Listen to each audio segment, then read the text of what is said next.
Pero bago tayo magpatuloy ay pakilike ang ating video. Ganun din ang subscribe button, pati na rin ang bell icon para lagi kayong updated sa mga parating ko pang mga uploads.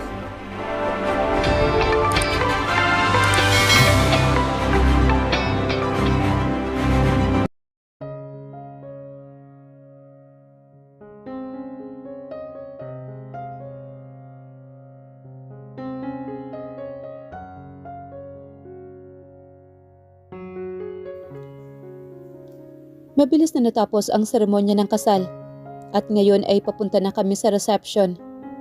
Si Jan ay sa dalawang tito niya sumabay kaya naiwan akong kasama si James sa iisang sasakyan. Hindi mo sinabi sa akin na kakanta ka ngayon, sabi niya habang nagmamaneho. Magaling ka palang kumanta.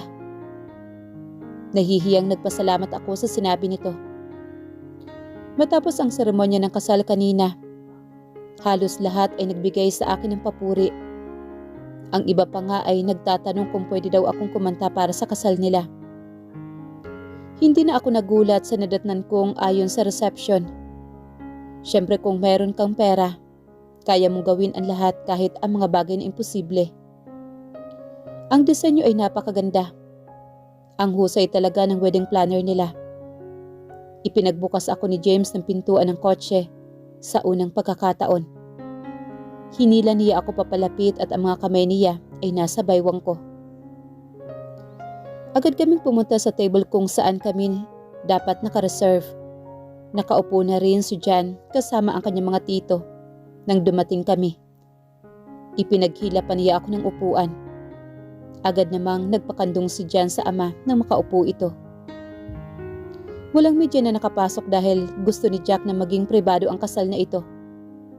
Kaya dahil sa higpit ng security ay walang miski isang media ang nakapasok sa loob. Congratulations bro! Binati nila si Jack nang maupo siya sa table namin. Nasaan ang asawa mo? Tanong ko dito nang hindi ko makita si Bella. Nagkibit-balikat lang siya. I don't know. Walang ganang tugo nito. Katatapos pa lang ng kasal niyo pero iniwan ka na? Ang bilis naman. Biro naman ni Sus dito. Itinas ni Jack ang middle finger nito bilang tugon sa sinabi ng kaibigan. Kaya naman tinakpan ni James ang mga mata ni Jan. Huwag mo ngang gawin yan sa harapan ng anak ko. Singhal naman ito kay Jack. Agad naman itong tinanggal ang kamay sa mata ni Jan. Mabuti na lang at hindi siya mausisang bata.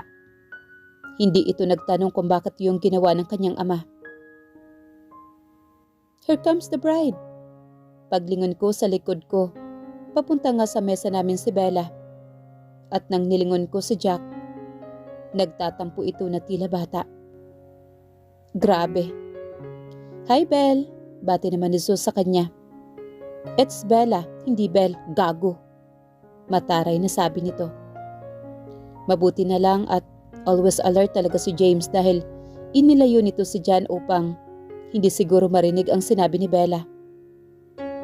Ikaw ang asawa ni James, hindi ba? Baling nito sa akin sabay beso sa pisngi ko. You're stunning, masayang sabi nito. Ngumiti na lang din ako bilang sagot. Jackass, iuwi mo na ako. Pagod na ako oh. Napatawa kami sa tinawag nitong pangalan ni Jack. Piko na tumayo ito. Nagpaalam muna ito sa amin bago nito inalalayan si Bella paalis. Magginood din naman pala si Jack minsan no? Ngiting aso naman na sabi ni Clyde. At bumalik ito sa mesa. Umupo kami at nag-uusap ng ilang oras bago kami nagpaalam sa mga lalaki at syempre sa mga magulang nila Jack at Bella. Ang regalo ni James sa mag-asawa ay trip to Maldives. Kahit na-afford naman ni Jack ang pumunta doon. Nakatulog si Jen sa kandungan ko nang papauwi na kami sa bahay. Ihahatid ko lang kayo sa bahay at diretso na ako sa airport. Napaangat ang tingin ko dito dahil sa sinabi nito. Airport? Pupunta ako sa Paris mamayang gabi. Sagot nito nang napansin nito ang pagkunot ng noo ko. Bakit? May problema ba sa kumpanya doon? Hindi ko mapigilang tanong. Wala naman, pero may mahalagang bagay lang akong dapat gawin sa Paris. 2 days lang ako at uuwi na rin ako pagkatapos. Nabanggit ko na ito sa daddy mo nung nag-dinner tayo sa kanila. At naalala ko ito ngayon. Pero bakit parang ang bilis naman ata? Hindi na lang ako nagsalita hanggang sa makarating kami sa bahay. Siya na ang nagkarga kay Jan papunta sa kwarto nito. Nakahanda na ang maletang dadalhin nito pag uwi namin kanina. Hinalikan niya sa noo si Jan bago siya humarap sa akin. Tatawagan kita maya't maya, kaya siguraduhin mo na sasagot ka. At huwag ka magtatangkang umalis na hindi kasama ang mga bodyguards ko. Samantha. Bili nito sa akin na may diin. Hindi pa nga ako nakaka-move sa bili nito nang bigla niya akong hinalikan sa noo. Ramdam ko ang bilis ng tibok ng puso ko. Hindi ko alam kung ito ay mabuti o masama. Pero grabe. Ang sarap ng pakiramdam ng mga labi niya sa noo ko. Please, mag-ingat kayo ni Jan habang wala ako. Hindi na niya hinintay na magsalita ako dahil dali-dali itong lumabas ng kwarto ni Jan. Ako naman ay parang natuod sa kinatatayuan ko. Paano ako makaka-move on kung mahal na mahal ko pa rin siya? Nagising ako dahil sa paulit-ulit na tunog ng cellphone ko. Hello, medyo antok pa na sabi ko. Bakit ang tagal mong sagutin ang tawag ko? 30 minutes na ang lumipas. James, it's 5 AM. Kaya huwag kang umaasang sasagutin ko ang tawag mo kahit kailan mo gusto. Fine, tatawagan ulit kita mamaya. Naiinis na bumangon na lang ako matapos nitong tumawag. Ang gagong yun, panira na magandang tulog ko. Bumaba na lang ako sa kusina para ipaghanda si Jan ng umagahan nito, lalo na at balik eskwela na siya. 6:30 tumawag ulit si James dahil gusto niyang makausap si Jan. Natapos ang video call nila. Kung hindi pa nalobat ang cellphone ko, hindi pa sila titigil na dalawa. At 7, umalis na si Jan kasama ang kanyang yaya at bodyguard at naiwan ako sa bahay na hindi alam ang gagawin. Wala pa akong photoshoot. Hindi ko alam kung bakit hindi pa tumatawag si Manager May sa akin. At yung billboard naman, hindi na mukha ko ang nakalagay. It's all because of James. Buong araw lang akong nakatunganga sa bahay. Gusto ko sanang pumunta sa shop pero lagi akong pinipigilan ng mga bodyguards ni James. Hindi ko rin naman gustong pumasok sa shop na may kasamang bodyguard. Buong araw akong bored. Mami, pwede mo po bang tawagan si Daddy? Tanong sa akin ni Jan pagkatapos namin kumain ng hapunan. Of course, baby. Nakangiting sabi ko dito. May parte din naman kasi sa akin na gusto ko siyang makita. Okay, punta ka na sa living room at tatawagan ko na si Daddy mo. Dali-dali naman itong tumakbo papunta sa sala. Tinawagan ko naman ang telepono ni James, pero tuloy lang ang pag-ring nito. Hello? Ay teka, hindi si James ito. Ate? Please, sana mali ang hinala ko. Oh hey Samantha, hinahanap mo ba si James? Sarkastikong sabi nito. Nasaan si James? At bakit nasa sayo ang cellphone niya? Sunod-sunod na tanong ko dito. Mahimbing siyang natutulog sa kwarto namin. May kailangan ka ba sa kanya, my dear sister? Mapang-uyam na sabi nito. Maraming katanungan ang nasa isip ko. Bakit kasama niya si Ate Camila? Sa iisang kwarto ba sila natutulog? May nangyari ba sa kanila kagabi kaya natutulog pa si James hanggang ngayon? Huwag mo akong tawaging sister dahil wala akong ganyang klaseng kapatid. Bago pa niya ako sagutin ay pinatay ko na nga ang tawag. Ramdam na ramdam ko ang bilis ng tibok ng puso ko. Pakiramdam ko, may masamang mangyayari. Bumalik ako kay Jan at sinabi dito na tulog pa ang kanyang ama at tatawag na lang ulit ito kinabukasan. Nasa kwarto na ako pero tumatakbo pa din sa isip ko ang sinabi ni Ate Camila. May pahalik-halik ba siya sa noon na nalalaman tapos magkasama lang pala sila ni Ate Camila ngayon? Walang hiya talaga siya. Masyado siyang paasa. Pinaaasa niya lang ako sa wala. Ayaw ko na itong isipin pero kusa itong pumapasok sa isip ko. Hindi ko alam na nakatulugan ko na pala ang mga ganong pag-iisip. Kinaumagahan, cellphone ko kaagad ang una kong binuksan pero nadismaya ako dahil walang tawag na galing kay James. Ito ang ikalawang araw niya sa Paris. Walang pasok si Jan ngayon hanggang sa Biyernes kaya hindi ko na ito ginising na maaga. Wala ako sa mood habang kumakain. Ma'am, para daw po sa inyo. Sabay abot ng kasambahay namin sa brown envelope. Kanino daw galing to? Nagtatakang tanong ko. Wala akong ine-expect na delivery ngayon. At nakasulat pa talaga ang full name ko sa kayumanging sobre. Hindi ko po alam ma'am. Yung delivery boy lang po kasi ang nag-abot sa guard niyan ma'am. Magalang na sabi nito. Okay sige. Bumalik ka na sa ginagawa mo. Yumuko muna ito bago umalis. Tinapos ko muna ang kinakain ko bago pumunta sa kwarto. Binuksan ko ang envelope at hindi ko inaasahan ang makikita ko. Parang piniga ang puso ko sa mga nakikita kong litrato sa harapan ko. Ito ay mga larawan ni na James at Ate Camila. Mukha silang bagong kasal sa pictures. Hindi normal ang tibok ng puso ko. Tinawagan ko si Mami. Mami ni Ate Camila. Mami, alam mo ba kung nasaan si Ate Camila? Gusto ko lang kumpirmahin. Baka matagal na ang mga larawang ito.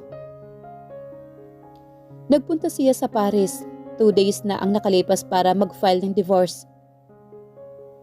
Hindi ako makapaniwala sa sinabi ni Mami. Lately lang, kakaiba ang ikinikilos niya kaya kinausap ko siya. And I found out na gusto na niyang makipag-divorce.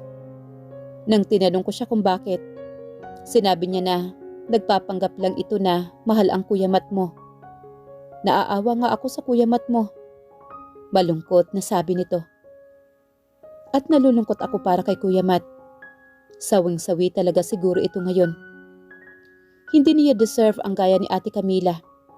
Pagkatapos kong kumausap kay Mami, pinatay ko na ang tawag. Sumay namamagitan nga kay James at Ate Camila. Kabababa ko lang ng tawag mula kay Mami nang tumunog na naman ang cellphone ko. Isang mensahe na hindi ko alam kung kanino galing. Pagbukas ko ng message ay video iyon. Pinlay ko iyon. Hubot-hubad si James habang nasa ibabaw ni ate na gumagalaw sa kung anuman. Agad kong pinatay ang video at nanghihinang na paupo ako sa kama. Bakit kailangan nila akong saktan ng ganito? Hindi ko alam na humahagulhol na pala ako. Deserve ko ba talaga to? Pagtataksil ang nararamdaman ko. Sobrang wasak na wasak ang puso ko ngayon. Nahagip ng aking mga mata ang larawan ng aming kasal. Ang nasa larawan ay kasinungalingan lamang. Kinuha ko ito at malakas na itinapon sa pader. Wala akong pakialam kung mabasag ito dahil yun ang nararamdaman ng puso ko ngayong gabi. Sobrang durog na durog ang puso ko ngayon. Bakit nagiging ganito kawalang puso ang mga tao? Tinawagan ko yung taong sana kaya akong intindihin ngayon. Siya ang knight in shining armor ko noon. Sana pagkatapos ng lahat na nangyari sa amin, nandyan pa rin siya para makinig sa akin. Gusto ko lang marinig ang boses niya. Sa isang ring lang ay sinagot na niya ito. Samantha. Daddy? Umiiyak na tawag ko sa pangalan nito. Nasaan ka? Bakit ka umiiyak? Pinunasan ko ang mga luha ko pero hindi ang mga ito tumitigil sa pagbagsak. I'm sorry, Dad. Parang bata na sabi ko dito. Sinaktan ka ba ni James? Gusto niyang sagutin ito ng oo. Hindi po. Pero, pwede ko po bang gamitin ang isa sa inyong rest house sa Davao? Dad? Siyempre naman. Alam kong kinasusuklaman mo ako ngayon, Dad. Pero pwede bang secret lang po natin ito? Kung may magtatanong man kung nasaan kami dyan, pwede bang wag niyo naman sabihin? Promise po, babalik kami kapag maayos na ang puso ko. Narinig ko ang lakas ng buntong hininga nito sa kabilang linya. Anak kita, at walang magbabago doon. Hindi kita kinasusuklaman, Samantha. At alam kong alam mo yan. Sige, magiging sekreto lamang ito. Ipapasundo kita dyan. Ngayon din at ipapahatid kita sa chopper papuntang Davao. My dad is always be my hero. Salamat, Daddy. Pagkatapos ng tawag ko kay Daddy ay agad kong kinuha ang mga damit at nilagay sa maleta. Pumasok din ako sa kwarto ni Jan para kumuha ng iilang damit nito. Tinawag ko si Jan upang umakyat at sinabing magbabakasyon kami. Pagbaba ko sa hagdanan kasama siya ay nasa loob na ang mga inuutusan ni Daddy para sunduin kami. Nag-aalala ako tungkol sa mga bodyguards ni James, pero paglabas ko, nagulat ako nang lahat sila ay tulog. Pinainom ko sila ng pampatulog, Samantha. Wika naman ni Yaya Lusing. Umiiyak din siya. Baka alam niya ang pinagdadaanan ko kaya tinulungan niya ako. Aalagaan niyo ang mga sarili niyo, ha? At ikaw, Apo, mamimiss kita ng sobra. Umiiyak na sabi nito. Niyakap namin ni Jan si Yaya Lusing bago kami umilis ng bahay ni James. Habang sakay kami ng chopper ni Daddy, pinipigilan ko lang umiyak. Ayaw kong magtanong at mag-alala si Jan sa akin. Ilang oras lang at sakay na kami ng yate ni Daddy papuntang rest house. Wala kasing lalapagan ang chopper kung magpapahatid kami sa rest house ng diretsyo. Pagdating namin sa rest house, agad na may matandang babae ang sumalubong sa amin. Sila daw ng asawa niya ang caretaker ng bahay. Ang bilis ng panahon. Ang huling beses na pumunta ako dito ay noong magkasama pa sina Papa at Mama. Regalo ito ni Papa kay Mama. Katulad ng dati pa ring ayos nito, walang ipinagbago. Gabi na nang dumating kami kaya kumain na lang kami ng dinner dahil inaantok na rin si Jan. Agad ko siyang inihatid sa kwarto nito at tinabihan muna bago ako pumasok sa kwarto ko. Nakahiga na ako pero iniisip ko pa rin ang nandoon pa rin na video na nakita ko. Ang isipin na may nangyari sa kanila ng paulit-ulit ay napakasakit. Pakiramdam ko para akong dinudurog ng paulit-ulit. Sobrang sakit. Napaka-unfair. Nanatili ako dahil umaasa akong magbabago ang ihip ng hangin. Pero hindi ko kayang baguhin ang isang tao. Hindi ko rin naman siya mababago. Gusto ko lang ma-realize niya ang halaga ko. Ganun ba kahirap ang hinihiling ko? Pero minsan nakakapagod ang buhay. Ang tanging magagawa ko ay tanggapin ang sakit sa puso at panindigan ang aking pride na unti-unti nang nawawala. Naisip niya ba lahat ng effort na ginagawa ko sa kanya? Paano siya naging malupit? Binigay ko sa kanya ang lahat. Kahit hindi naman talaga siya sa akin simula pa lang. Lumalaban ako pero napagtanto kong talo na naman ako.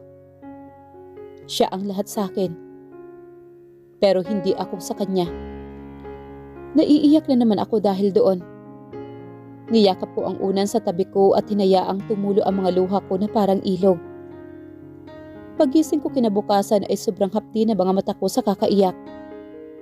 Halos hindi ko maibuka sa sobrang pamamaga nito. Nang tumingin ako sa salamin, para akong sumabak sa isang giyera.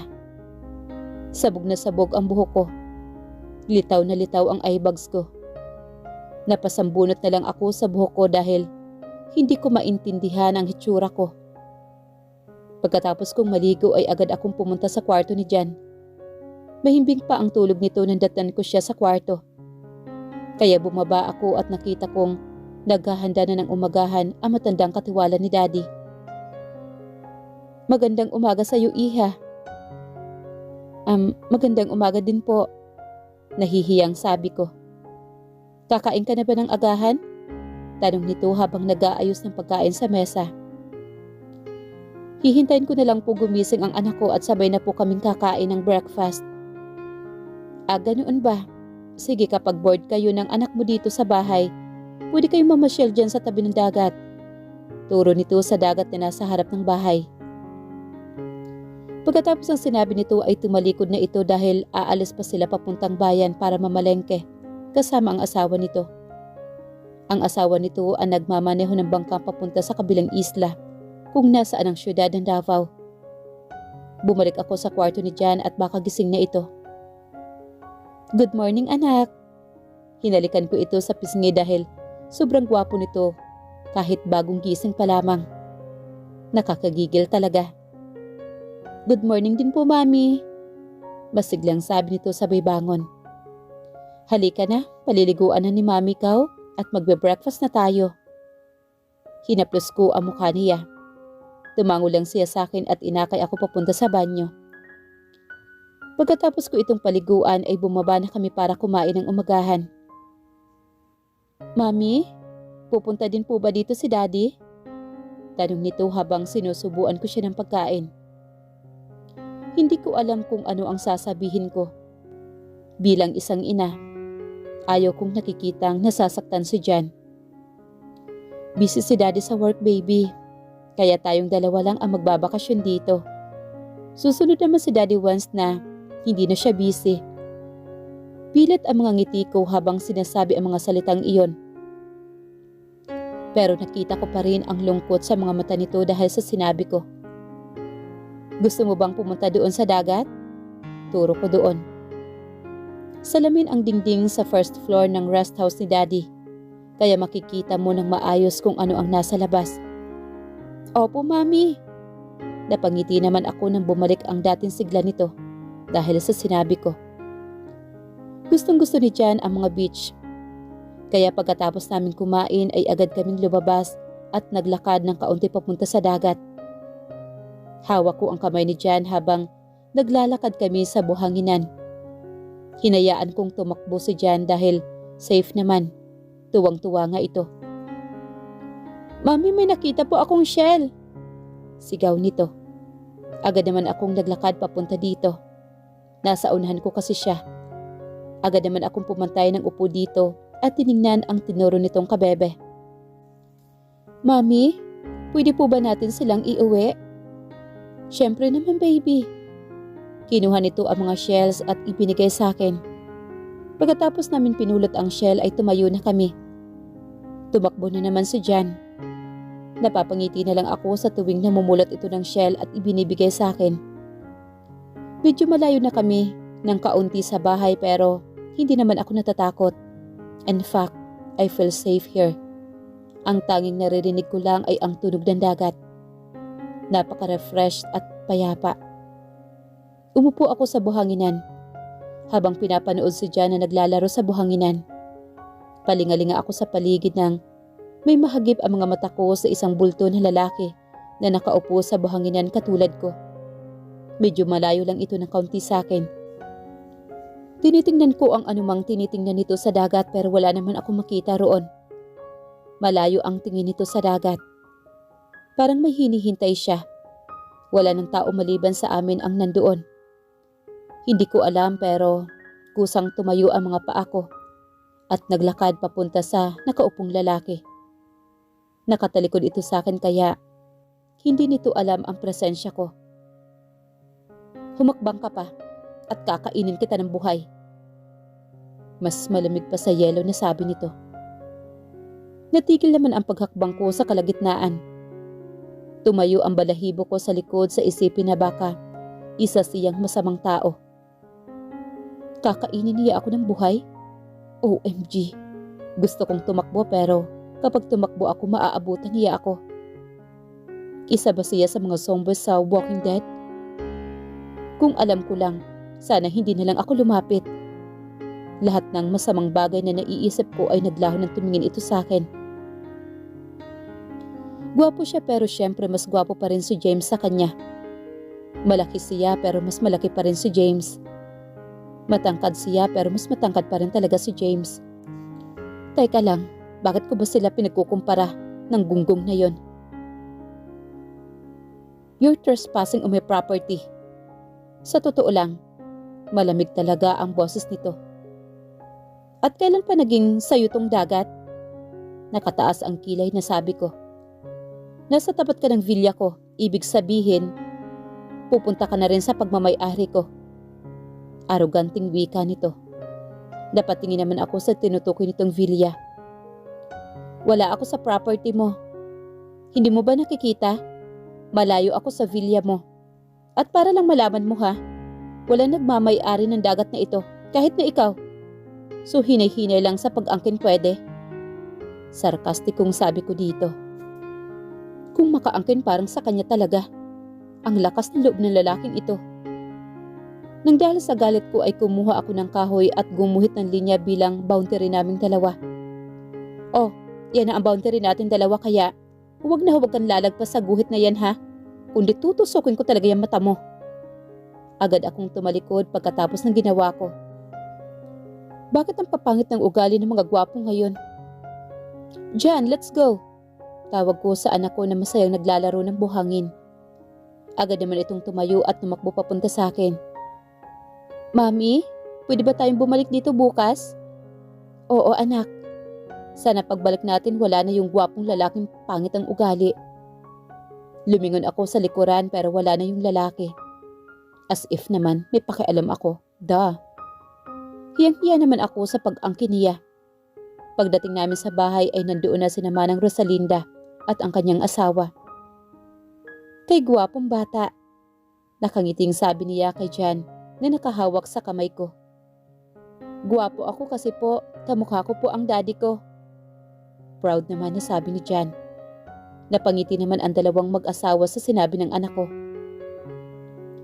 Fiesta bukas sa bayan, iha. Baka gusto niyang sumama mamasyal. May ngiti sa labi na sabi ng asawa ni Manang Rosalinda.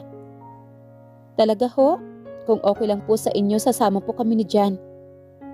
Sa pagkakaalam ko masaya ang fiesta sa mga probinsya kesa sa syudad. Gusto ko ring maranasan kung ano ang fiesta because I never been into that kind of event. Oo naman iha, ihatid ko kayo bukas ng 8:00 sa bayan. Sige po. Agad naman ako nagpaalam na aakyat na muna dahil papaliguan ko pa si Jan. Kahit papaano medyo nakaramdam ako ng kaginhawaan. Agad kong pinaliguan si Jan at binihisan. Pinapanood niya si Tom and Jerry nang iwan ko siya sa kwarto niya. Magkatabi din naman ang room naming dalawa. Naligo ako ulit at nagbihis. Tumunog naman ang cellphone ko. Nang tingnan ko ito ay mayroon itong 68 missed calls at 103 messages akong natanggap. Lahat ng ito ay numero galing kay James. At may gana ka pa talagang tumawag. Agad na namang tumunog ang cellphone ko. Pero sa pagkakataong ito, si Tanya naman, agad ko itong sinagot. Hello Tanya, nasaan ka ba Samantha? Galit na sigaw nito sa kabilang linya. At siya po talaga amoy ganang magalit. Ang kapal talaga ng mukha nito. Bakit nasayo ang cellphone ni Tanya? Huwag mo akong sagutin ng tanong. Samantha, nasaan kayo ni Jan? Halos mabingi ako sa sigaw nito sa kabilang linya. Ang hilig talaga nitong manigaw sa cellphone. Huwag ka na mag-abalang magtanong pa kung nasaan kami dahil uuwi at uuwi kami dyan kung kailan ko gusto. Nakita ko ang mga pictures. Yun ba ang dahilan kung bakit kayo umalis na dyan? Matagal na yun Samantha. Hindi ko alam na nasa Paris din pala ang ate Camila mo. Kung nagtanong ka sana, hindi yung basta ka nalang aalis at isinama mo pa si Jan. Sarkastikong napatawa ako sa sinabi nito. Hindi na ako nagsalita dahil pagod na ako sa pakikipagtalo sa parehong dahilan. At paano ang video? Pero hindi na ako nag-abalang magtanong pa sa kanya dahil alam kong magsisinungaling lamang siya. Fine, huwag kang magsalita. Pero makinig ka sa akin Samantha. Palagi mo akong tinatakasan pero trust me. Gagawin ko ang lahat mahanap ka lang Samantha. Tandaan mo yan. Kumabog naman ang puso ko dahil sa sinabi nito. Hindi ko na alam ang gagawin sa lalaking yon. Pero ito na ang simula ng paghahabol.